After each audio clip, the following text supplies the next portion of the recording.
मेरा नाम दिमाश चंद्रिका सिंह है। तुम? हम तुम्हारे साथ कहीं नहीं जाएंगे। तुम भूल गए हम तुम्हारा चेहरा भी नहीं देखना चाहते। तो क्या नाटक है ये सब? मासा, मैं जानता हूँ आप मुझसे नाराज हैं और आप अपनी जगह बिल्कुल सही हैं, लेकिन मासा अभी आपका ऑफिस जाना बहुत जरूरी है। मुझे पता है आपको देरी बिल्कुल पसंद नहीं। जब तक हनुमंत काकू ठीक नहीं हो जाते आप प्लीज मुझे अपनी गाड़ी चलाने दीजिए ना। तुम हमारी गाड़ी नहीं चलाओगे। मासा, आप मुझे अपना बेटा नहीं, अपने ड्राइवर का जवाई समझिए, जो अपने ससुर की जगह गाड़ी चलाने आया है। और मासा, आप पहले भी तो कितनी बार आपने स्टाफ के रिश्तेदारों को काम दिया है। आप मुझे गाड़ी चलाने दीजिए ना, प्लीज मना मत कीजिए। और मासा, मैं बहुत अच्छी गाड़ी चलाता हूँ, आपको शिकायत का एक भी मौका नहीं दूंगा, प्लीज। हमें तुम्हारी कोई बात नहीं सुननी।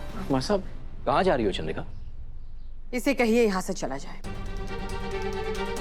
उसके चले जाने से तुम्हारी मुश्किल का हल नहीं निकलेगा ना चंद्रिका। तुम अगर मीटिंग के लिए अभी नहीं निकली तो तुम्हें बहुत देर हो जाएगी, और इतनी जल्दी कोई दूसरा ड्राइवर भी तो मिलने से रहा। देखो चंद्रिका, तुम अपने बेटे को ड्राइवर बनाकर नहीं ले जा रही हो। हनुमंत बीमार है, समझ लो कि हनुमंत का दामाद हनुमंत की जगह नौकरी पर आया है। हनुमंत का दामाद या बेटा तुम्हारे पास नौकरी मांगने आता तो क्या तुम मना करती?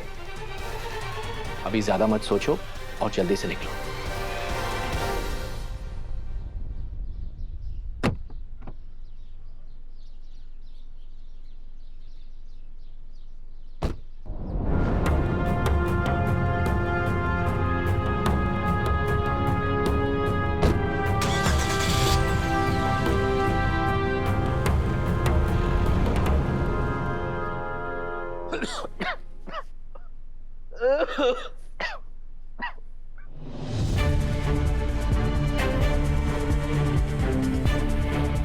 बाबू साहब, ये लीजिए खिचड़ी खाइए, फिर आपको दवाई भी लेनी है ना।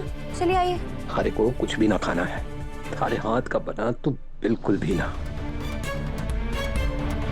बाबू साहब, खिचड़ी नहीं खाएंगे तो दवाई कैसे खाएंगे, और दवाई नहीं खाएंगे तो आप ठीक नहीं हो पाएंगे, और फिर देवी हुकुम की ड्यूटी के लिए कैसे जाएंगे।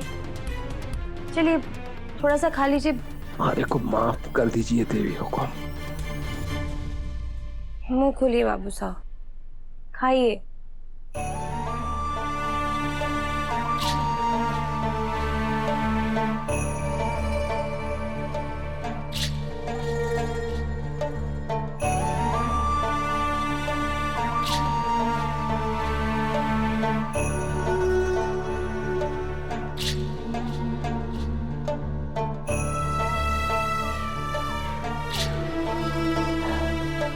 हमारे कारण हमारे को इतनी दवाइयां खानी पड़ रही हैं। ना तो अपने पति के साथ यहाँ पे आई होती, ना हमारा दिमाग खराब होता, ना हमारे को ये दवाइयां खानी पड़ती।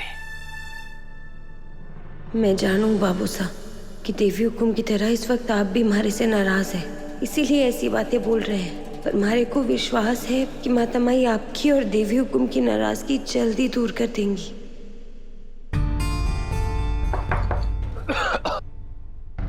अरे बैठो बैठो बैठो बैठो, आराम करो आराम करो। कैसी है तबीयत तुम्हारी? आपने तकलीफ क्यों की हुकुम?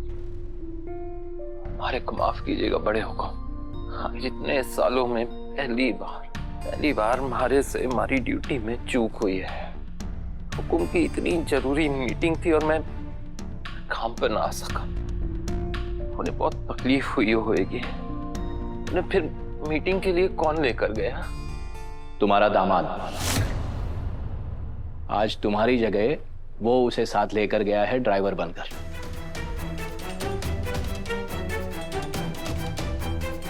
न जाने कितने दिनों बाद माँ बेटे एक दूसरे के साथ होंगे। शायद इसी बहाने उनकी एक दूसरे के साथ कुछ बात हो जाए। और तुम देखना बहू, जैसे जैसे माँ बेटे एक दूसरे के साथ वक्त बिताएंगे ना, वैसे वैसे चंद्रिका का गुस्सा देव के लिए कम हो जाएगा। और वैसे भी चंद्रिका देव से ज्यादा दिनों तक नाराज नहीं रह सकती। बिल्कुल सही कह रहे हैं आप बड़े हुकुम। और हनुमंत हमें ना कभी कभी ईश्वर की लीला समझ नहीं आती।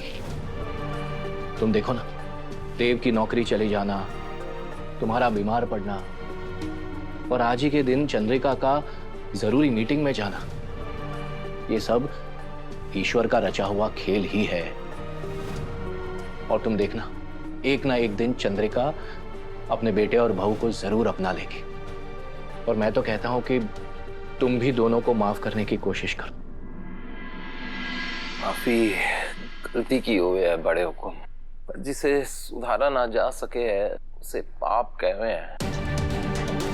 और पाप की माफी ना हुए है बड़े हुक्म। ठीक है, इस बात को लेकर तुम्हें ज्यादा परेशान होने की जरूरत नहीं है। तुम अपना ख्याल रखो, आराम करो। मैं फिर आऊंगा।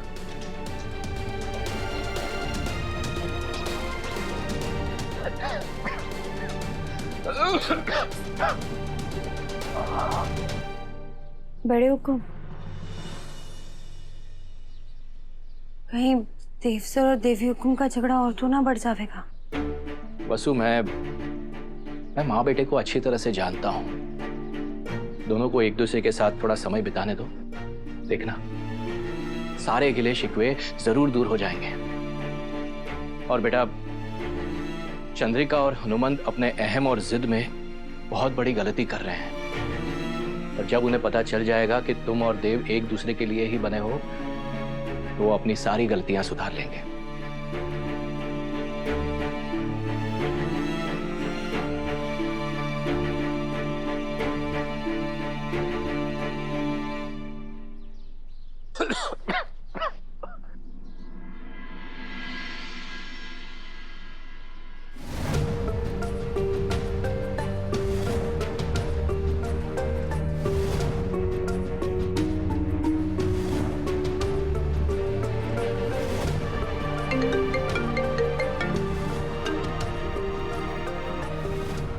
जी सुनीता जी, बस हम आपको ही पिकअप कर रहे हैं। 2 मिनट में आपके घर पहुंच जाएंगे।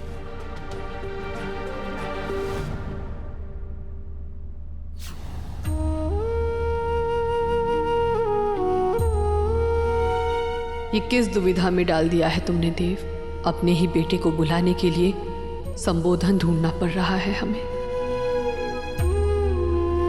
आगे 2 कोठी बाद रोक देना। वैसे आपने ही मुझे नाम दिया था, आप मुझे उस नाम से भी बुला सकती हैं।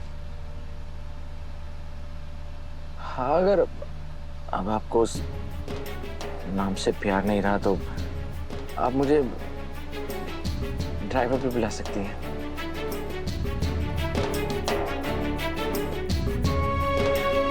वैसे मैं बहुत अच्छा ड्राइवर हूँ, मेहनती भी हूँ और ईमानदार भी। और आप चिंता मत कीजिए, मैं आपको शिकायत का एक भी मौका नहीं दूंगा। मेरे लिए इतना ही काफी है कि आपने मुझे सेवा का मौका दिया। Thank you. मैं आपको भरोसा दिलाता हूँ, जिस तरह मेरे ससुर साहब हनुमंत सोलंकी जी ने आपकी सेवा की है, मैं भी उसी तरह आपकी सेवा करने की कोशिश करूंगा।